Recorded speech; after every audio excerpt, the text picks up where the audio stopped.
பிரேமா, இன்ஸ்டாகிராம்லேயும் நிறைய பேர் கேட்டிருந்தாங்க, யூடியூப்லேயும் கேட்டிருந்தாங்க. இப்போ ட்ராவல் பண்ணும்போது பார்டரில் வந்து நிறைய பேர் வந்து டீபோர்ட் பண்ணதாக சொல்கிறாங்க. அண்ட் வீசா ஹோல்டர்ஸ் மட்டும் இல்லை, க்ரீன் கார்டு ஹோல்டர்ஸுமே அந்த மாதிரி பண்ணுறாங்க அப்படின்னு சொல்லியிருந்தாங்க. உண்மையாக இது என்னன்றதை இன்றைக்கி டிஸ்கஸ் பண்ணலாம். ஆமாம், இது ரொம்ப ரொம்ப முக்கியமான ஒரு வீடியோங்க. ஏன்னா இதில் வந்து உண்மையும் இருக்குது, அதே இடத்துல வந்து நிறைய பயமுத்துற வேலையும் வந்து வாலண்டியராகவே பண்ணிக்கிட்டு இருக்காங்க அப்படின்னு நினைக்கிறேன். இன்னும் மீடியா வந்து ரொம்ப பூதாகரமாக வந்து காட்டுறாங்க. ஆனால் என்ன விஷயம்னா, டீபோர்டேஷன் உண்மைதான், க்ரீன் கார்டு பண்ணாங்கன்னு நீங்கள் கேள்விப்பட்டது உண்மைதான். அங்கே வாலண்டியராக சைன் பண்ண சொன்னாங்கன்னெலாம் வந்துச்சு இல்லையா, I-407 வந்து சைன் பண்ண சொன்னாங்க அப்படிலாம் வந்துச்சு. இதில் எது ஃபேக்ட்டு, எதெல்லாம் ட்ரூத்து, எதெல்லாம் மித்து, இந்த மாதிரி விஷயம் நிறைய தெரிஞ்சுக்கணும். அது தெரியறதுலேருந்து நமக்கு நிறைய தெரிய வருது என்னென்னா, நீங்கள் எப்போ பார்டர் கிராஸ் பண்ணி வரீங்க, அதாவது வந்து ஏர்போர்ட்டில் வரும்போது கண்டிப்பாக வந்து நீங்கள் இமிக்ரேஷன் ஆஃபீஸர்கிட்ட இன்டர்வியூ பண்ணிட்டு தான் உள்ளே விடுவாங்க. அப்படி பார்டர் ஆஃபீஸர் இன்டர்வியூ பண்ணும்போது எந்தெந்த டாக்குமெண்ட்ஸும் உங்களுக்கு தேவை, எந்தெந்த விஷயத்தெல்லாம் அவங்க சர்ச் பண்ணுங்க, இந்த மாதிரி நிறைய விஷயம் நமக்கு தெரிய வருது. ஸோ அதை நான் வந்து ரொம்ப ரொம்ப இம்பார்ட்டன்ட் வீடியோவாக இது பட்டுது, நம்ம உடனே பண்ணோம் அப்படின்னு நினச்சது. இன்னொரு விஷயம் சொல்லிக்கிறேன், உங்கள் எல்லாருக்குமே தெரியும், நாங்கள் இமிக்ரேஷன் அட்டர்னி கிடையாது. ஸோ இமிக்ரேஷன் அட்டர்னி சரியான ஒரு ஆன்சர் சொல்லுவாங்க.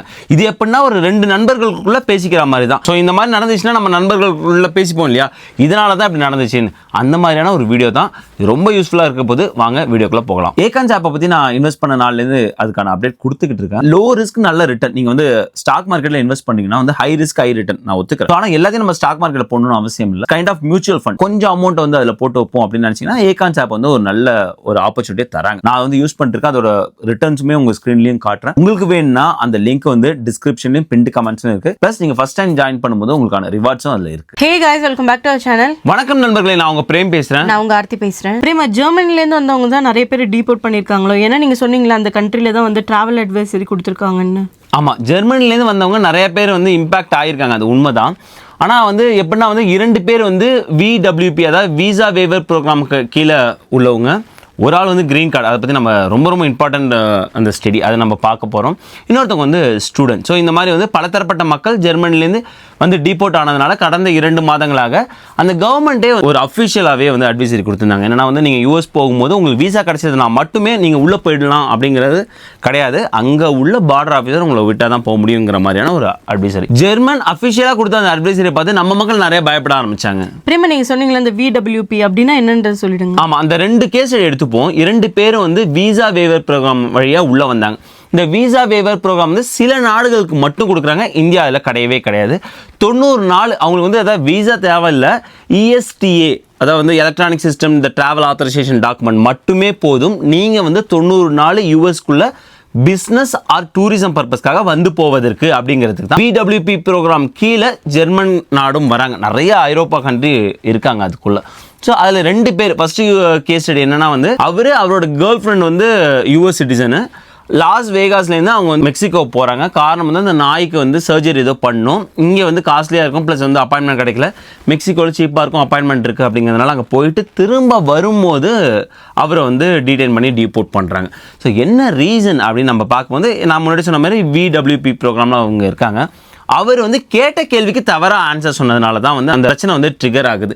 ஸோ அவருக்கு வந்து இங்கிலீஷ் வந்து சரியாக புரிஞ்சுக்க முடியல, ஜெர்மன் தான் அவருக்கு வந்து ஃபர்ஸ்ட் லாங்குவேஜ், அதுதான் வந்து அவருக்கு ஃப்ளூயண்ட்டாக வரும். ஸோ அங்கே தான் பிரச்சனையாக இருந்து நிறைய நாள் டீடைன் பண்ணி அப்புறம் டீபோர்ட் பண்ணுறாங்க. இது ஒரு கேஸ் ஸ்டடி. இன்னொருத்தவங்களும் வந்து VWP ப்ரோக்ராம் தான், டேட்டோ போடுறவர். அவர் என்ன பண்ணியிருக்காரு, எகெயின் வந்து மெக்சிகோ பார்டர்லேருந்து US உள்ளே வரும்போது VWP ப்ரோக்ராம் வழியாக உள்ளே வர பார்த்துருக்காரு. அவரும் ஜெர்மன். அவர் வண்டியில் இந்த டேட்டோ போடுறதுக்கான மிஷின் இருந்திருக்கு. ஸோ அஃபிஷியல்ஸ் என்ன நினைக்கிறாங்கன்னா, இவர் உள்ளே வந்து இங்கே வேலை பார்ப்பாரோ, ஏன்னா இந்த VWP ப்ரோக்ராம் கீழே வேலை பார்க்கக்கூடாது, பிஸ்னஸ் அண்ட் டூரிசம் பர்பஸ் தான். ஸோ அங்கே ஒரு பிரச்சனை எழுது, அதனால் வந்து அவரை டிடெயின் பண்ணுறாங்க. ஸோ இப்போ இந்த 2 கேஸ் நமக்கு க்ளீனாக தெரியுது. ஸோ அதனால் இதை நியூஸை படிக்கும்போது நீங்கள் பயப்படாதீங்க. பிரேமா, அப்புறம் கிரீன் கார்டு ஹோல்டர் கூட பண்ணாங்க. ஆமாம், இது ரொம்ப முக்கியமாக நம்ம தெரிஞ்சுக்கணும். ஏன் அந்த green card holder, German citizen அவர், இங்கே கிரீன் கார்டு வைத்து கொண்டு இருப்பவர், அவரை ஏன் வந்து டீடைன் பண்ணி டீபோர்ட் பண்ணுறாங்க? இந்த 2 கேஸ் ஸ்டடி பார்த்தோம்ல, 2 பேருமே வந்து லேண்ட் வழியாக வந்து மெக்சிகோலேருந்து உள்ளே வராங்க. அங்கே வந்து ஐஸ் ஆஃபீஸர்கிட்ட வந்து கெடுபிடியில் மாட்டிக்கிட்டு அவங்க டீடைன் பண்ணி டீபோர்ட் பண்ணுறாங்க. இவங்க கிரீன் கார்டு ஹோல்டர் நான் சொல்கிறேன் இல்லையா, அவர் வந்து ஒரு எலக்ட்ரிக்கல் இன்ஜினியர், கிரீன் கார்டு பல வருடங்களாக வைத்து கொண்டிருப்பார். சமீபத்தில் அவங்க இந்த கிரீன் கார்டை ரினியூவல் பண்ணதான் சொல்கிறாங்க. அப்போ 10 வருடத்துக்கு மேலாக கிரீன் கார்டில் இருக்கக்கூடிய ஒரு நபர் தான். அவர் பாஸ்டன் லோகன் இன்டர்நேஷனல் ஏர்போர்ட்டில் தான் வந்து இறங்குறாரு. அங்கே தான் அவர் வந்து பல பரிசோதனைக்கு அப்புறம் வந்து டிடெயின் பண்ணுறாங்க. எதனால பிரேமா? எதனால அப்படின்னு கேட்கும்போது தான் என்ன வருதுன்னா, அவங்க அம்மா சொல்கிறாங்க என்ன ரீசனாக இருக்க முடியும் அப்படிங்கிறது. அவங்க அம்மாவோட ஸ்டேட்மெண்ட் நீங்கள் ஸ்க்ரீன்லையும் பார்க்க முடியும். என் பையன் மேலே எந்த தவறும் சமீப காலமாக இல்லை, ஆனால் சில வருடங்களுக்கு முன்பாக அவர் மேலே வந்து சில கேஸ் இருந்துச்சு. டிரைவிங் அண்டர் த இன்ஃப்ளூயன்ஸ் ரொம்ப முக்கியங்க. டிரைவிங் அண்டர் த இன்ஃப்ளூயன்ஸ், அப்புறம் போதைப்பொருள் சம்பந்தமாகவும் கேஸ் இருந்தது. அந்த கேஸுக்காக சம்மன் 2022 பழைய அட்ரஸ்க்கு போயிடுச்சு. நாங்கள் புது அட்ரஸ்க்கு வந்தோம், பழைய அட்ரஸ் போயிடுச்சு. ஸோ அதனால் வந்து அதை ஃபாலோ பண்ண முடியல. அது ஒரு காரணமாக இருக்கக்கூடும் அப்படின்னு சொல்லியிருந்தாங்க. கண்டிப்பாக அது ஒரு காரணமாக இருக்கலாம், நானுமே நினைக்கிறேன். ஸோ இந்த டிரைவர் அண்டர் த இன்ஃப்ளூயன்ஸ் ரொம்ப ரொம்ப முக்கியம். மக்கள் நீங்கள் பார்த்துக்கிட்டு இருக்கீங்க, உங்கள் ஃப்ரெண்டுக்குமே தயவு செஞ்சு அதை ஷேர் பண்ணுங்கள். ஏன்னா சமீப காலமாக அதில் மாட்டி அந்த கேஸ் வாங்கினவங்க என்ன வீசா ஹோல்டராக இருந்தாலும் சரி, க்ரீன் கார்டு ஹோல்டராக இருந்தாலும் சரி, அதே ஒரு காரணம் காட்டி அவங்களை டிபோர்ட் பண்ணுறதுக்கான எல்லா அதிகாரமும் இருக்குது. இது பல வீடியோவில் வந்து நாங்கள் கோடிட்டு காமிச்சிருக்கோம்.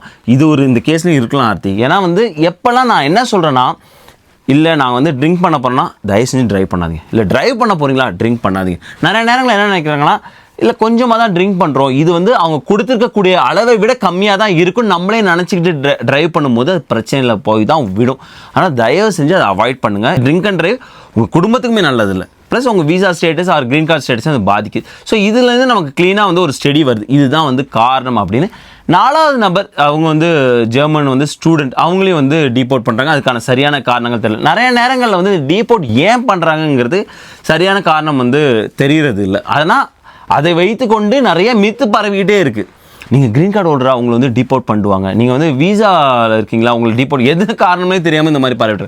ஸோ அந்த பயம் கொள்ள வேணாங்கிறதுக்கான ஒரு கிளாரிஃபிகேஷன். ப்ளஸ் இந்த எல்லா கேஸ் ஸ்டடியிலும் நமக்கு ஒன்று கற்றுக்குறோம் இல்லையா, அந்த டேட்டோ கேஸ் ஸ்டடியிலும் வந்து வேலை பார்ப்பாங்களோங்கிற ஒரு சந்தேகம் இருக்குது. இது இந்த சந்தேகம் எப்போல்லாம் டூரிசமில் நம்ம மக்கள் வராங்களோ அப்போலாம் வரும். பிரேமா, அப்போ டூரிஸ்டாக வராங்கல்ல, அவங்க என்னென்ன மாதிரியான டாக்குமெண்ட்ஸ்லாம் வச்சுருக்கணும்? ஆமாம், இப்போ நம்ம வந்து மேக்ஸிமம் டூரிஸ்டாக யாரை கூப்பிட்டு வரோம், நம்ம அம்மா அப்பா இல்லை அத்தை மாமா அப்படி கூப்பிட்டு வரோம் இல்லையா, கண்டிப்பாக எல்டர்லி பீப்புளாக தான் இருப்பாங்க. மேக்ஸிமம் வந்து அவங்க மேலே அந்த சந்தேகம் வராது, இல்லை சந்தேகமும் வரலாம். ஃபஸ்ட்டு என்ன சந்தேகம் வரும், 2 விஷயம். இவங்க வந்து இங்கே தங்கிடுவாங்களோ, அதான் முதல் சந்தேகம். அந்த சந்தேகத்தை எப்படி நிவர்த்தி பண்ண முடியும்? எப்போ போட்டாலுமே 2 and 4 டிக்கெட் போட்டுருங்க. அது டாட், அதில் வந்து டவுட்டே வேணாம். நீங்கள் வந்து 4 மாதமோ 6 மாதம் வச்சு போட்டால் கூட ஓகே தான்.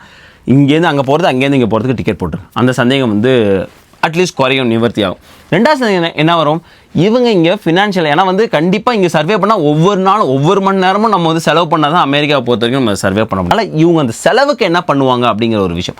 அதுக்கு உங்களோட ஃபினான்ஷியல் டாக்குமெண்ட் கொடுங்க. போர்ட் ஆஃப் என்ட்ரி ஆஃபீஸருக்கு ஒரு லெட்டர் எழுதுறது எல்லாமே பண்ணுறது தான். ஸோ எப்போ நீங்கள் கூப்பிட்டு வந்தாலும் அந்த லெட்டரில் நீங்கள் என்ன பண்ணுறீங்க, உங்களோட சேலரி எவ்வளோ, ஸோ நீங்கள் தான் உங்களுக்கு ஃபினான்ஷியலாக வந்து சப்போர்ட் பண்ண போகிறீங்கன்னு க்ளீனாக எஸ்டாப்ளிஷ் பண்ணிட்டீங்கன்னா அதுவே வந்து போதுமான விஷயமா இருக்கும். ப்ளஸ் உங்களோட வீசா ஸ்டேட்டஸ் எல்லாமே கொடுக்கும்போது இன்னும் அடிஷ்னல் சப்போர்ட் இருக்கும். அதே மாதிரி நிறைய பேர் என்ன சொல்கிறாங்கன்னா வந்து கண்டிப்பாக வந்து அவங்களுக்குலாம் வீல் சேர் ஆப்ஷன் போட்டுருங்க, ஸோ அதுவுமே இன்னும் கொஞ்சம் வந்து சப்போர்ட் தரும் அப்படின்னு. ஸோ டாக்குமெண்ட் தான். ஸோ டூரிஸ்ட் விசாவில் தான் வராங்க, எந்த டாக்குமெண்ட்டும் தேவையில்லை அப்படி கிடையவே கிடையாது. உங்களோட எல்லா டாக்குமெண்ட்டும் சப்போர்ட் டாக்குமெண்ட் அவங்களுக்கு தேவைங்கிறத புரிஞ்சுங்க. ஸோ இதுவே பிரச்சனைகள் எல்லாமே வந்து நிவர்த்தி பண்ணணும். ஏன்னா டூரிசம் வரும்போது இங்கே வேலை பார்ப்பாங்களோங்கிறது தான் ஃபஸ்ட்டு டவுட்டே வருது. ஸோ அது வந்து நிவர்த்தி ஆகிடும். பிரேமா, அப்புறம் வந்து ஃப்ரெஞ்சு சயின்டிஸ்ட் ஒருத்தவங்க வந்து டிபோர்ட் பண்ணியிருக்காங்கன்னு சொல்லி நிறைய விஷயம் போயிட்டு இருந்ததுல, அது என்னது? ஆமாம், ஃப்ரெஞ்சு சயின்டிஸ்ட் வந்து இங்கே ஹியூஸ்டனில் நடக்கிற ஒரு கான்ஃபரன்ஸ்க்காக வராங்க. அவங்கள வந்து ஏர்போர்ட்டில் டிடெயின் பண்ணி டிபோர்ட் பண்ணுறாங்க. அதுக்கு வந்து 2 விதமான ஸ்டோரி போயிட்டு இருக்கு. முதல் வந்து பிரான்ஸ் அவங்களோட மினிஸ்ட்ரி என்ன சொல்லியிருக்காங்கன்னா வந்து இவங்க வந்து டிபோர்ட் பண்ணதுக்கான ரீசன் என்னன்னா, இவங்களோட ஃபோனை வாங்கி செக் பண்ணாங்க. அதில் வந்து இவங்க வந்து கொலிக்கும், அதாவது அந்த நபர் வந்து அவங்களோட கொலிக்கும் ஃப்ரெண்ட்ஸுக்கும் ட்ரம்ப் அவர்களுக்கு எதிரான கருத்தியலை வந்து வைத்திருந்தார். அதுதான் பிரச்சனைக்கு ஆயிருந்தது. ஸோ அந்த மாதிரி ஹேட்டட் கமெண்ட்ஸ் இருந்ததுனால அவரை வந்து டிபோர்ட் பண்ணாங்கன்னு ஃப்ரெஞ்சோட மினிஸ்ட்ரி அஃபிஷியல் ஸ்டேட்மெண்ட் வந்துச்சு. உடனே இந்த பக்கத்துலேயே வந்து இங்கே யூஎஸ் அஃபிஷியல் இல்லை அதெல்லாம் ரீசன் கிடையவே கிடையாது. அவங்களோட ஃபோனில் செக் பண்ணும்போது அதில் வந்து சில நான் டிஸ்க்ளோஷர், அதாவது வெளிப்படுத்தக்கூடாத சில அக்ரிமெண்ட்ஸ் வந்து இருந்தது. அது வந்து இங்கே செக்யூரிட்டிக்கு எதிரானதாக இருக்கிறதா நாங்கள் கருதுனதுனால அவரை டிபோர்ட் பண்ணோம் அப்படின்னு 2 விதமான கருத்து இருக்குது. ஸோ இது எப்படியோ, ஆனால் நீங்கள் தெரிஞ்சிக்க வேண்டிய விஷயம், இதுலேருந்து ஒரு விஷயம் கண்டிப்பாக தெரிஞ்சுக்கணும். உங்களோட ஃபோன் ஆர் லேப்டாப்பை அவங்க சர்ச் பண்ணுறதுக்கான எல்லா அதிகாரமும் உண்டு. அவங்க கேட்கும்போது நீங்கள் வந்து அதை அன்லாக் பண்ணி அவங்களுக்கு கொடுக்கணும். அது வந்து நீங்கள் வந்து ரெடியாக இருந்துக்கணும், அது நீங்கள் வந்து தெரிஞ்சுக்கணும். ஸோ எப்பயுமே சார்ஜ் போட்டு கொஞ்சம் வச்சிங்க. ஏன்னா நீங்கள் ஒருவேளை அது சார்ஜ் இல்லாமல் இருக்கும், இல்லை நீங்கள் வந்து இல்லை நான் பண்ண முடியாது சொன்னீங்கன்னா அதுவே அடுத்த ஒரு விஷயத்துக்கு வந்து ட்ரிகர் ஆகும். ஏதோ ஒரு தவறு இருக்குது, அதனால தான் இவர் பண்ண மாட்டுறாரு அப்படின்னு. ஸோ அது இதுலேருந்து தெரிஞ்சிக்க வேண்டிய ஒரு விஷயம். உங்கள் ஃபோனையும் நீங்கள் வந்து ஆஃபீஸ் லேப்டாப் வச்சுருக்கீங்க, இல்லை பர்சனல் லேப்டாப் வச்சுருக்கீங்கன்னா அதையும் வந்து செக் பண்ணுவாங்க அப்படிங்கிறது தெரிஞ்சுக்கணும். ஸோ இதுதான் அடுத்த ரீசன். இந்த சயின்டிஸ்ட் வந்து ஏன் டிபோர்ட் பண்ணாங்கன்னு 2 விதமான ஸ்டோரி இருக்கிறதுனால இதுதான் சொல்ல முடியல. பட் இதுதான் வந்து 2 பக்கமும் சொல்கிற கருத்து. அப்புறம் வந்து கிரீன் கார்டு ஹோல்டர் வந்து ஏதோ சைன் பண்ண சொன்னாங்கன்னு சொன்னீங்களே, அது உண்மையா இல்லை சும்மா கட்டுக்கதையா? அது வந்து ஒரு டிக்டாக்ல வந்து ஒரு நிகழ்வை நீங்கள் எல்லாருமே வந்து பார்த்துருப்பீங்க. என்ன பண்ணுறாங்கன்னா வந்து ரொம்ப நாள் ஸ்டேக்கு அப்புறம் அந்த க்ரீன் கார்டு ஹோல்டர் வந்து வந்ததாகவும் அவங்களை வந்து ஃபோர்ஸ் பண்ணி வந்து ஐசிஏ ஆஃபீஸர்ஸ் வந்து I-407 வந்து சைன் பண்ண I-407 என்னென்னா வாலண்டியராக அவங்க வந்து எனக்கு இங்கே வந்து க்ரீன் கார்டு ஸ்டேட்டஸ் வேணுன்றது அப்படின்னு வச்சுக்கலாம். ஸோ அந்த ஃபார்மை சைன் பண்ண சொன்னதான் வந்து ஒரு தகவல். அது வந்து எந்த அளவுக்கு உண்மை என்னன்னு தெரியல. இதுலேயும் தெரிஞ்சிக்க வேண்டிய விஷயம் என்ன, க்ரீன் கார்டு ஹோல்டராக இருக்கும்போது என்ன செய்யணும், 6 மாதம் வரைக்கும் நோ ப்ராப்ளம். நீங்கள் இங்கேருந்து இந்தியா போகிறீங்க, ஒரு 5-6 மாதம் தங்குறீங்க, திரும்ப வரீங்க, நோ ப்ராப்ளம்.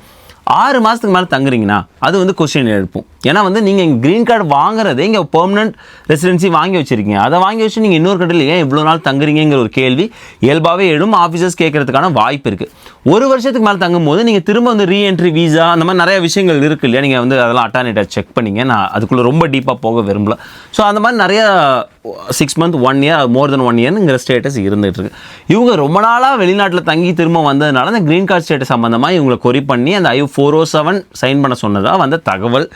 எல்லா இமிகிரேஷன் அட்டர்னே என்ன சொன்னாங்கன்னா அதுக்கான அந்த அதிகாரம் அவங்களுக்கு இல்லை, ஐசி ஆஃபீஸர்ஸ் இல்லை. அது வந்து இமிகிரேஷன் ஜட்ஜ் முன்னால் தான் அவங்க வந்து I-407 சைன் பண்ணிட்டு அவங்களுக்கு க்ரீன் கார்டு வேணாம்னு சொல்லணும் அப்படிங்கிற மாதிரி கருத்து வருது. ஸோ தெரிஞ்சிக்க வேண்டிய விஷயம், நீங்கள் க்ரீன் கார்டில் இருந்தால் கூட உங்களை டிபோர்ட் பண்ணுறதுக்கான எல்லா விஷயமும் இருக்குது. எப்போ, அதுதான் ரொம்ப முக்கியம். நீங்கள் லாவை பிரேக் பண்ணும்போது இல்லை அந்த ரூல்ஸை மீறும் போது, அதுதான் ரொம்ப முக்கியம். இந்த 2 விஷயம் இல்லைன்னா நம்ம எதுக்கு பயப்படணும்? தாராளமாக நீங்கள் க்ரீன் கார்டில் இந்தியாவில் போய்ட்டு ஒரு 4 மாதமோ 5 மாதமோ தங்கிட்டு திரும்ப வரலாம். ஒன்றும் பிரச்சனையுமே இருக்க போகிறதில்ல. ஸோ அதுதான் நீங்கள் வந்து தெரிஞ்சிக்க வேண்டிய விஷயம். அப்புறம் வந்து ஒர்க் விசாவில் வந்து கனடாலேருந்து யாரோ டிபோர்ட் பண்ணாங்கன்னு சொன்னீங்கல்ல? ஆமாம், ஒரு TN விசா. ஆக்சுவலாக வந்து TN விசாங்கிறது வந்து கெனடியன் அண்டு மெக்சிகன் சிட்டிசனுக்கு இங்கே ஒர்க் பண்ணுறதுக்காக கொடுக்கக்கூடிய ஸ்பெஷல் விசா. அங்கே ஒரு பெண்ணை வந்து டிபோர்ட் பண்ணாங்க. அது உண்மை தான். ஏன்னா அவங்களோட ஃபஸ்ட்டு விசா ரிவோக் ஆனது, அவங்களோட அதாவது TN விசா ரிவோக் ஆனது. அது அடுத்த விசாவில் வரும்போது அவங்க வந்து டிபோர்ட் பண்ணாங்க.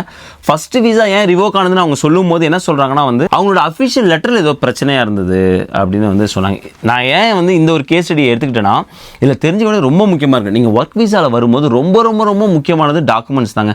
உங்களோட பெட்டிஷன் அப்ரூவல் கண்டிப்பாக, அப்புறம் உங்களோட விசா, நீங்கள் வந்து விசா ஸ்டாம்பிங்கில் இருப்பீங்க, பாஸ்போர்ட்டு ப்ளஸ் எம்ப்ளாயர் லெட்டர். அது ரொம்ப முக்கியம். அவங்களோட லெட்டர் பேடில் வாங்கிடுங்க, அது ரொம்ப முக்கியம். ஆமாம், இந்த நபர் என்கிட்ட வேலை செய்கிறார், அவரோட டைட்டில் இது, இவ்வளோ சம்பளங்கிறது. ப்ளஸ் நீங்கள் கிளைண்ட்டுக்கு ஒர்க் பண்ணீங்க இல்லையா, நிறைய பேர் வந்து இங்கே ஒரு இந்தியன் கம்பெனிக்கு ஒர்க் பண்ணுவாங்க, அவங்க வந்து ஒரு கிளைண்ட்டுக்கு ஒர்க் பண்ணுவோம், இந்த கிளைண்ட்டுக்கு ஒர்க் பண்ணி கொண்டு இருக்கார் அப்படிங்கிற மாதிரியான ஒரு எம்ப்ளாயர் லெட்டர் வாங்கிங்க. உங்களோட எம்ப்ளாயர்ட்டையுமே அட்டார்னி கேட்டுங்க, கிளைண்ட் லெட்டருமே வேணுமா, எம்ப்ளாயர் கிளைண்ட் ரிலேஷன்ஷிப் லெட்டருமே தேவையா அப்படின்னு கேட்டுங்க. ஸோ டாக்குமெண்ட்ஸ் கரெக்டாக இருக்கிற வரைக்கும் நீங்கள் பயப்பட வேண்டிய தேவையே கிடையாது. அதுதான் நான் வந்து திரும்ப சொல்லுவேன். இதனால் வந்து நிறைய பேர் கேட்குறது, இப்படிலாம் நடந்துட்டு இருக்கே, இதனால் நான் வந்து இப்போ இந்தியா போயிட்டு திரும்ப உள்ளே வந்தால் எனக்கு வந்து கேட்டு போட்டுருவாங்களா? அப்படி கிடையவே கிடையாது. ஏன்னா என் நண்பர்கிட்ட சொல்லும்போது அதை சொன்னாங்க, இப்படி நிறைய பேர் பயந்தே நிறைய அங்கே விசா அப்பாயின்மெண்ட் கிடைக்கிது இப்போது அப்படின்னு சொல்லிட்டு இருந்தாங்க. அப்படி கேட் போடுறதே கிடையாது. ஒவ்வொரு நாளும் அவ்வளோ மக்கள் வந்து ஒர்க் விசாலையும் ஸ்டூடெண்ட் விசாலையும் வந்து கொண்டு தான் இருக்கு. நிறைய பேர் கேட்டுட்டு இருக்காங்க, இப்போ சம்மர் ஹாலிடேஸ்க்கு நாங்கள் டிக்கெட் புக் பண்ணலாமா வேணாமா, இந்த மாதிரிலாம் நியூஸ் வந்துட்டு இருக்கு, இதெல்லாம் உண்மையா அப்படிலாம் கேட்டுட்டு இருந்தாங்க.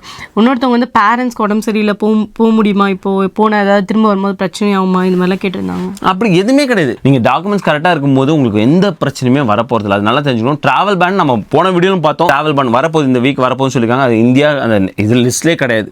ரைட். ஸோ ஆரஞ்சு ரெட்டு எல்லோன்னு போட்டிருக்காங்க, அந்த லிஸ்ட்டே கிடையாது. அதனால் எந்த பிரச்சனையும் கொள்ள வேண்டாம். பட் நீங்கள் அங்கே போகிறதுக்கு முன்னாடியே டாக்குமெண்ட்ஸை ப்ரிப்பேர் பண்ணி வச்சிங்க, அதுதான் ரொம்ப முக்கியம். நீங்கள் ஒர்க்கிங் விசாவில் வரும்போது கேள்வியாக ரொம்ப சுலபமாக தாங்க இருக்கும். நீங்கள் எங்கே வேலை பார்க்க போகிறீங்க, உங்கள் எம்ப்ளாயர் யார், உங்கள் கிளைண்ட் யார், உங்களோட work title R job title என்ன, உங்களோட ரோல்ஸ் அண்ட் ரெஸ்பான்சிபிலிட்டி என்ன, அவ்வளோதாங்க.